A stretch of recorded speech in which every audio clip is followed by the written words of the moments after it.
Hello everyone, Rurikhan here, and today I'm going to be bringing you guys a very different video. Like I've mentioned in the past, I wanted to do a video that's basically a tutorial for everyone that wants to get started recording stuff through capture cards and stuff like that, because a lot of people have asked me what's my setup, how do I record footage, how do I do all of this stuff that you see on my channel. And it's not like it's a big mystery, because I'm not doing this video because, oh my god, it's so complicated, it's ridiculous. It's not at all. It's actually quite simple. So I just made a couple of schemes here for you in this website called Gliffy, because basically I looked for a free online alternative to Microsoft Visio, which was a software that I used before. But anyways, that's why you're watching this interface here with all these connections and stuff, and I'm gonna start by explaining all of this. Now, before you start really paying serious attention to the explanation I'm gonna give right now, let me just tell you that the first couple of models I'm going to show is the setup that I use. And let me say straight up, this is not the most optimum setup. The reason I use this setup is because I already had some of the parts, and so this is the way I ended up doing. Also, you have to remember that technology availability in Portugal is a lot more limited than anywhere else in the world, and for me to import things over from the United States, they also charge me extra through customs and whatnot. So yeah, bear that in mind before you judge the setup that I use, because I will be showing you the setup that I use and the optimal setup that you should be using if you're going to start if you want to start doing this kind of stuff right now. Once again, I'm not super professional in knowing about these things, so if you end up not really learning anything, don't be amazed. If, however, you're curious about how I do things, please proceed in watching, because that is all this video is going to be about. So starting right up, this particular setup is the way I have my computer set up right now, but it does change when I want to record PlayStation, because here's the thing, I'm going to show you setups that not only are for working, so to speak, but they're also for everyday use. Because, I mean, you don't want to constantly have to switch things around. It's like, oh, now I got to record, I want to switch these cables around, and now I want to not record, I want to switch this around again. So, whatever. Anyways, for the purpose of just explaining to you guys the different devices here, I've used different images. Obviously, these images are not intended to be the devices. Like, for instance, an NVIDIA GTX 670 looks nothing like this. This is just a symbol, okay? Don't pay too much attention to it. Obviously, this is not a PlayStation 3. It's a router, and these are switches. But again, don't pay too much attention to the symbols themselves. Just look at what each of them means. So this is my gaming PC. This is where I record everything. All of the recordings are always done on the PC. Why? Because that is where the Avermedia Live Gamer HD card is. This is actually an internal card, and by the way, I'm going to be putting up links to all these devices in the description box, and if I don't, butcher me in the comment section until I do, because I have all the links here to Amazon and places that you can buy all of these devices should you choose to buy them.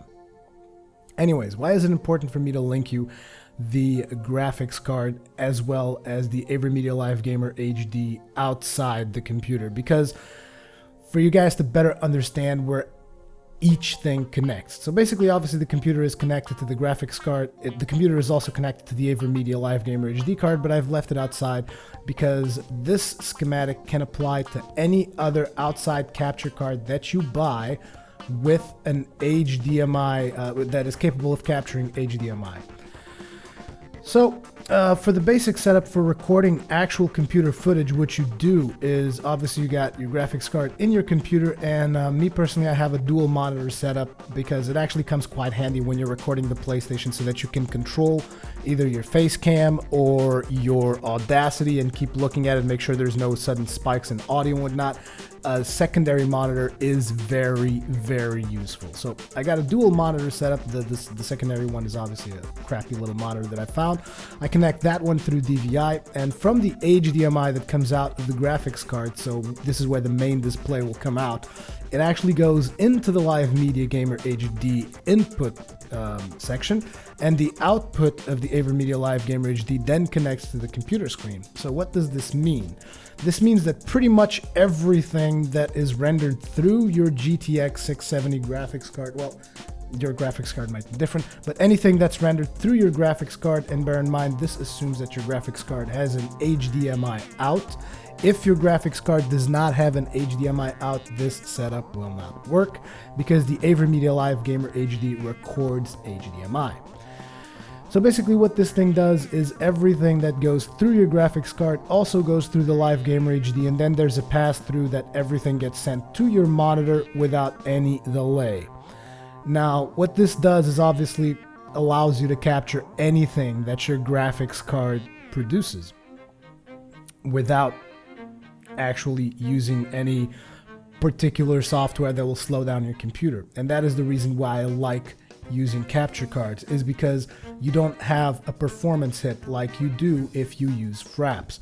I will also speak a little bit about fraps near the end in case you guys also want to know how to do stuff with fraps. But basically this is the basic setup. This is for PC recording, and then we have this little setup here which you guys can see, which is how my PlayStation 3 is hooked up, because like I said, I don't want to be redoing connections every time just because I have to record PlayStation 3. The way I have it set up right now is my PlayStation 3 goes through and hooks up into this device called a View HD, which is a device that pretty much converts HDMI signal into component, and then from there it goes from a component cable into another device which converts component back into HDMI. And by the time the signal reaches here, what's going to happen is you're going to have an HDMI exiting signal that has no HDCP.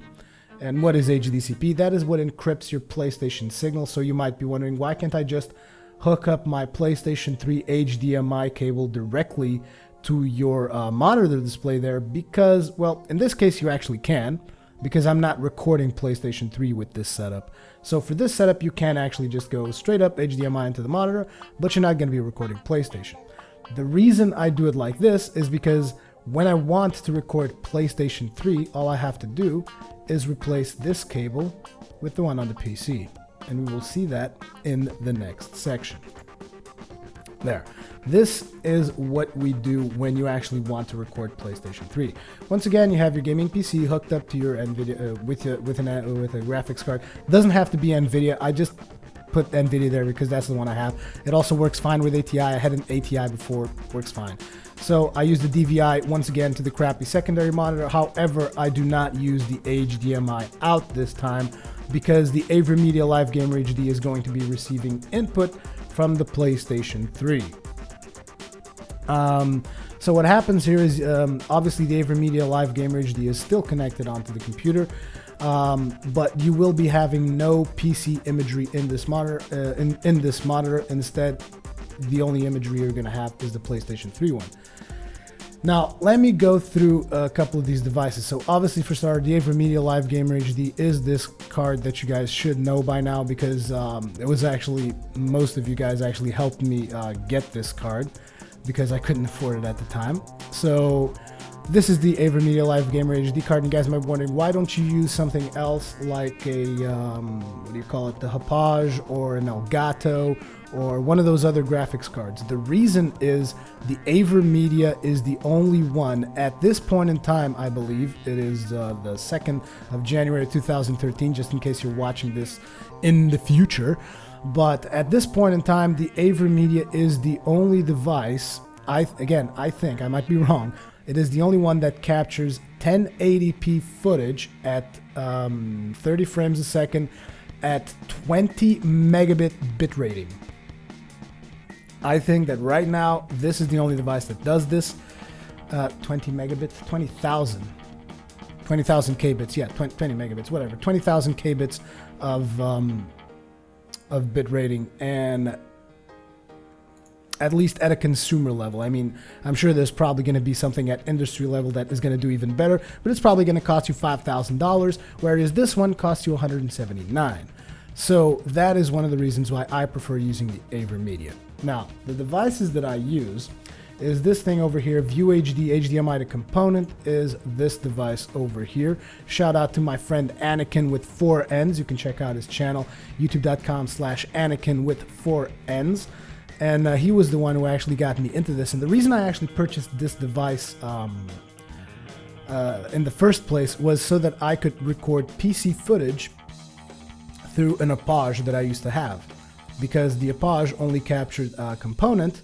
So basically what this thing does is it transforms your HDMI signal into component, and from component I could connect this to a Apage and get it to just work and record PC footage that way instead of using fraps, because as most of you should know by now, I do not like using fraps. So this is the first connection. Your PlayStation 3 would connect through HDMI into the View HD, and from the View HD will connect through component into this other device, which is a device from Konig, which I actually couldn't find it on Amazon, and I'm not exactly sure if any component to HDMI converter will do. Theoretically, anything that converts component into an HDMI should work, but again, I've never really tried it. I only tried it with this one. This is the device. I bought it in this store, Iberia PC, because obviously I'm from Portugal. I bought this thing from Spain, and basically what this thing does is you can connect your component stuff here. You'll have to use an optical link, which luckily this device also outputs optical, as you can see there. So HDMI goes in, comes out component with optical, and then in here you will plug in those components plus the optical audio, and it will output an HDMI signal, which you can't see here, but on the other side of this box is an HDMI exit. And from that HDMI exit, you can then connect it directly to the Avermedia Live Gamer HD, and the signal should arrive there. I actually didn't type HDMI here, and I should, through an HDMI cable. And the signal should arrive there without any HDCP, and you will be able to watch it on your display just fine, and you will be able to record it using the Avermedia Live Gamer HD in your computer with your secondary monitor. I realize this is a little bit complex.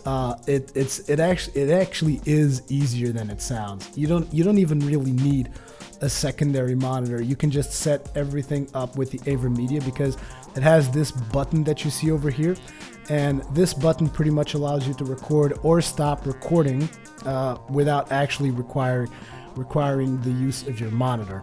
So there you go. And this is the setups that I use. So when I want to record PC, you hook up the NVIDIA to the Avermedia. If you want to record PlayStation, you need to go through all of this stuff and get to the HDMI. But like I said, this is not the most optimal setup. So let's get to a better optimized setup if you were to buy these things right now. If you wanted to buy them right now, you could do a better setup than I did. Once again, like I said, the reason I did my setup is because I owned this particular device previously. I already owned this device, so I would either have to buy a new device and forget about this one, or I could just get this other device. And this one was also easier for me to get, this Konig thing, because it was in Spain and it was a lot easier to get than the one device I'm going to advise you guys to get. Because like I said, shipping stuff to Portugal is not easy. Now, the optimal thing that you would want to get is, instead of having these two devices here, there is one device that you can get, which is a device from Cables Unlimited, and this one would be a shout out to Towley. I'm not sure if you guys remember him or not. I did a couple of videos with him back when I was with TGM, but shout out to him, because he was the one who told me about this particular device. So what does this device do? This one right here, you can find it in Amazon as well. It is a Cables Unlimited Pro AV Series DVI and digital audio to HDMI. The thing is, this device also will strip HDCP from the PlayStation. All this problem is because of the PlayStation, because if you have an Xbox 360, you can plug it in directly. You can skip all this and plug your Xbox 360 directly to the Avermedia Live Gamer HD and record that way. If, however, you have a PlayStation 3, it is HDCP protected, therefore you need to remove the HDCP, and that is what this device does for you. Now, once again, according to what Towley told me, it has to be this specific one of this specific brand, because he bought devices that looked just like this one and they did not work for him. So I would advise you to get this specific brand of a device, because once again, I've never tried this one, but it's supposed to work just as fine. There's several YouTube videos showing the usage of this particular device here, so there you go. So how does that work? Well, you will hook up your PlayStation to that device with an HDMI to DVI cable, which would be a cable like this one here that you can see, which, as you can see, will convert your HDMI signal into your DVI signal. And once you hook that up, you will hook it up onto your Cables Unlimited device. You will also have to connect the PlayStation to the Cables Unlimited thing with an optical audio thing. You call it SPDIF or whatever. I keep calling it optical audio. It's called SPDIF, but whatever. The PlayStation has an output of this type. You have to connect the two things. I actually don't have that particular cable here on Amazon. Let me see if I can find it. SPDIF cable. There, it looks like this. You will have to use one of these cables on your PlayStation. It does have this particular output, at least mine does. It's your standard PlayStation 3 Slim. And this will connect into this device of Cables Unlimited, together with the DVI that's going to be coming out of your PlayStation through the HDMI cable. And once you get those two things connected here, the output will be a simple HDMI cable, which you can then connect to your Avermedia Live Gamer HD and record. Once again, this will strip out the HDCP, which is the encryption, from your PlayStation 3. Also, I believe this is illegal in several locations. So I hope that people don't say I'm breaking the law. Let's say this is just an exercise to, how do you call it? It's just an educational video to teach people of things they can do, not necessarily they should do. So the disclaimer would be, do this at your own risk, since it is supposedly illegal to strip HDCP from devices that are protected by HDCP, but whatever. So this particular setup would allow you to play your PlayStation 3, and it is a lot more efficient than having these two devices. But again, I'm limited. Technology-wise, I am limited because I am in Portugal. It's just the way things go. Then for recording the PC, your setup is pretty much the same. You can just connect the... If you want to keep your PlayStation 3 working, which is something that I do like to keep, because if I want to do something on the PC and then all of a sudden I feel like, oh, I want to play some PlayStation, I like having the PlayStation connected anyways, so you can then still use this setup and connect the HDMI cable that comes out of the Cables Unlimited device to your monitor. My monitor has two HDMI inputs, so that's the way things work. Once again, you just connect, for PC recording, you just connect your graphics card through the Avermedia Live Gamer HD. It's very, very simple. So these are some examples of what you can do with capture cards. If you have any specific questions or doubts, leave them in the comment section below. I will try to be as specific as possible, but I mean, I've shown you all the devices involved in this. If you want to go through the HDMI to component and component to HDMI route, or through the HDMI to DVI and DVI to HDMI route. That's two routes that you can go to remove HDCP from your PlayStation, and that is the way that I personally do it. Now, I don't believe that this is illegal in Portugal, so I should be fine. But anyways, that is how these things work. To be completely honest, you should just not put HDCP on a PlayStation. That's just it. I mean, Xbox 360 doesn't have HDCP, so whatever. So this is the optimal setup. This is the setup that I use, that I've shown you guys. And now let's talk a little bit about software. How do I do all the stuff I do from a software standpoint?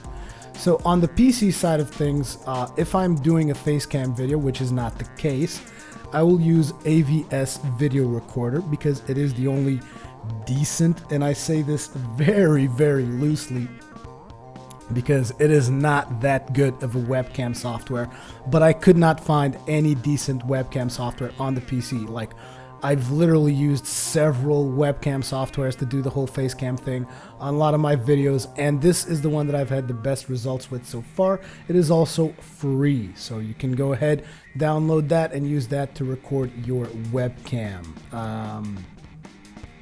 Now, so this is what I use for Facecam. If you're not doing Facecam, I would recommend Audacity, which is what I am using right now to record my voice.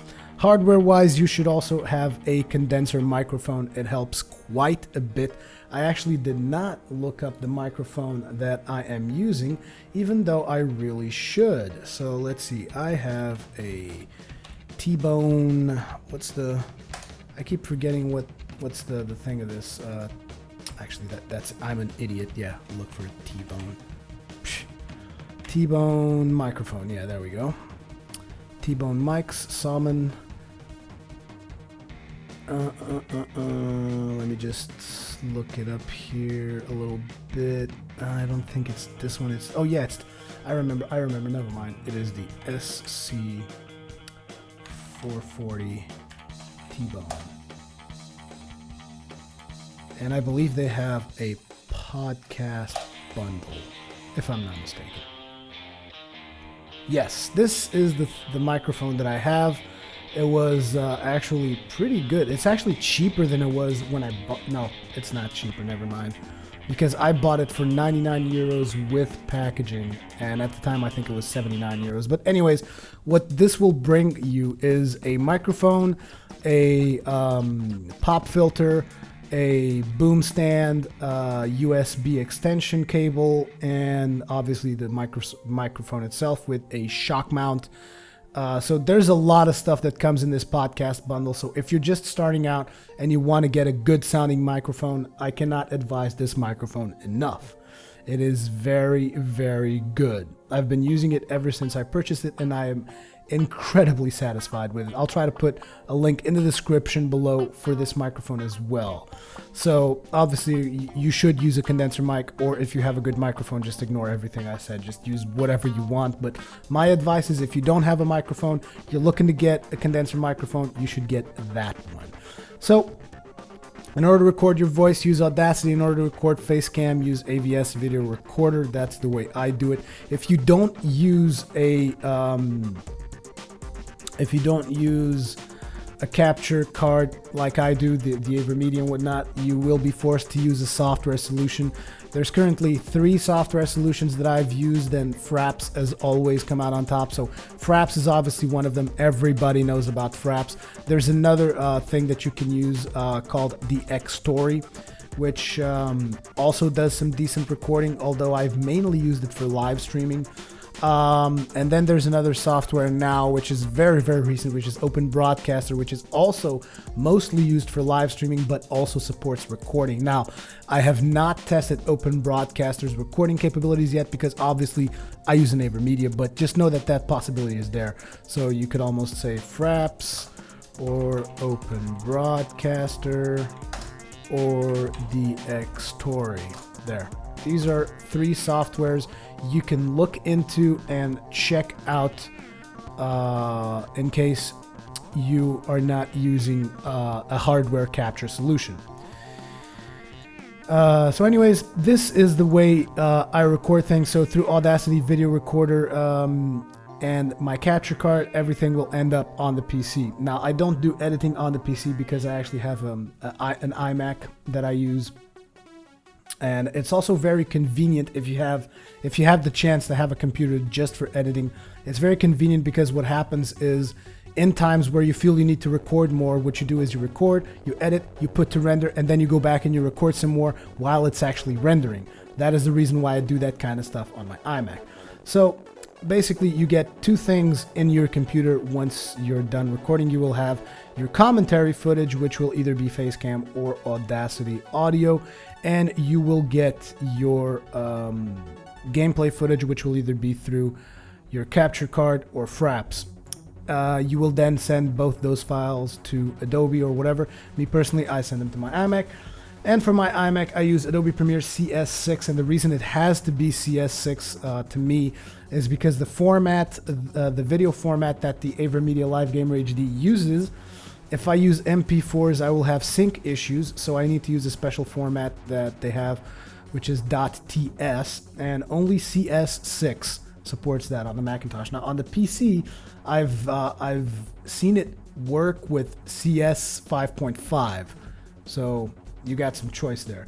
Why do I also list Audacity in here? Because when I do AVS video recordings and I put stuff onto my iMac, I will have to convert it with QuickTime, because Adobe Premiere does not like files from AVS for whatever reason. But I get QuickTime, I convert that file, and after I convert the file, I will also use Audacity to do some noise canceling. Now you guys might not know, but I do a little bit of noise canceling because I don't like the sound of fans from my computer in the background, so I do a little bit of noise canceling to all the audio I work with. And that is what I use Audacity for.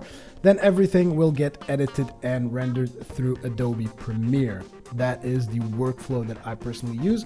Basically, you can put, well, not all of the software because QuickTime is not going to work, but I believe that Premiere on the PC will support the AVS files directly, so you shouldn't have any problems there, but you should still use both Audacity and Premiere to do noise canceling if required for your videos. You should do noise canceling.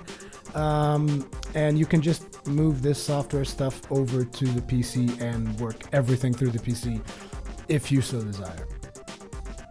So anyways, this is how I do things. And the last thing is a more recent process that I've been working with, which is to record PlayStation Vita footage. Obviously this is an iPhone type of thing, and this is a cell phone. It's not really a camera, but like I said, these are just symbols. Pay no attention to them. So in order to record PlayStation Vita, how do I do it? I have a Sony AVC HD Handycam that I stole from my father. And basically I film the Vita at maximum quality. You need to have a tripod for your camera to make sure it's very, very still. And you also need some kind of a stand to put your Vita in to make sure it doesn't move all that much. And then you film it at maximum quality. If your camera has a microphone input, you want to make sure to get yourself a 3.5mm audio dubbing cable to connect the audio output of the PlayStation Vita directly to your camera, because you will obviously obtain more quality of sound. Because since you can't get the best quality of picture, because it's always going to be a camera filming down a handheld, unless Sony decides to finally put some HDMI outputs on the damn thing. Since you can't get the best video quality, you should always try to get the best audio quality then, which is what I do with the audio dubbing cable. Now, if your camera does not have a mic input, you can also hook this up to your PC's line in and record it with Audacity. So just keep that in mind. Now, the other thing is, in case you don't have a decent camcorder and your camcorder doesn't do close-up footage all that good, you might be surprised by what I'm about to say, but put a magnifying glass in front of it. It works, okay? It works. I've done it before. So if you don't have that good of a camcorder and you still want to record Vita footage, try putting a magnifying glass in front of your camera and see how that works for you. It's pretty much what I like to call a ghetto macro lens. And you should get some better picture quality for your Vita. Then obviously the data transfer onto the PC will be done via USB. If you don't have the mic input on the camera, you might have to do some audio syncing between your camera and your PlayStation Vita. And obviously you will need to record your voice once again with Audacity or AVS video recorder, because most of the stuff that I do is live commentary. So I like to speak while I'm recording. If you're doing post commentary, I mean, you can just record whatever and then just commentate on top of what you have recorded. So for post recording, whatever. Now I realize that this is not the best tutorial in the world, but I have gotten this question several times and I wanted to explain people the process behind all the stuff that I do, because I don't think it's such a big secret and I don't think that people need to hide their processes or workflows like it's a big deal. Because once again, when you're in this industry, your real value should be your commentary and not necessarily all the secret techniques that you use. So whatever. This is the way I do stuff. If you want to copy it, feel free to copy it, do exactly like I do, or do it differently, do it better, do it however you want. This is the way I personally do it. Hopefully I will not neglect putting these devices in the description below. If I do, once again, butcher me in the comment section until I put the links to all this stuff in there. Thank you very much for watching. This has been Rurikhan, and as usual, leave me your comments and feedback in the comment section below, and I will see you guys in the next one.